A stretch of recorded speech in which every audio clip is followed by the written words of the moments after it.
ما و شما را بعد از شستشو کردن در کفن میپیچانند. جوانای عزیز، کسانی که صدای منو میشنوید، خواهش من از شما این است که در وقت شستشو کردن بالای نزدیکای خود شرکت کنید. نگذارید مرده های شما را، نگذارید پدر و مادر شما را، برادر شما را شخصی بیگانی بیرحم شوید. خودتان شوید. زیرا که پیغمبر خدا میگویند غسل الموت، خود شما، زیرا که دستمال کردن و مالیدنی به جسد بیجان دل شما را ملایم میکند، به یاد مرگ میآورد. این عیب است که پدری که یک عمر شما را در آغوش تربیت کرد یا مادری که شما را در آغوشش تربیت کرد، در وقت وفات برای وی مردشو از کوچه بیارید. عیب است. برای چی میترسی؟ او همون پدر است، او همون مادر است، او همون برادر است. خودت در آغوشت گیر او را شو تا که از مرده بگریزی. روز خودم بالای او تخت خواب میری.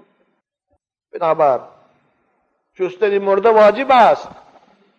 امروز چی جایی که فرزندای مسلمان جسد بیجان پدرشان شویند یا در وقت شستن اشتراک کنند، حتی نماز جنازه او که آخرین لحظه نیکی فرزند برای پدر حساب میشد، من بسیاری از فرزندان رو میبینم جنازه پدرشان نمیخوانند، جنازه مادرشان نمیخوانند.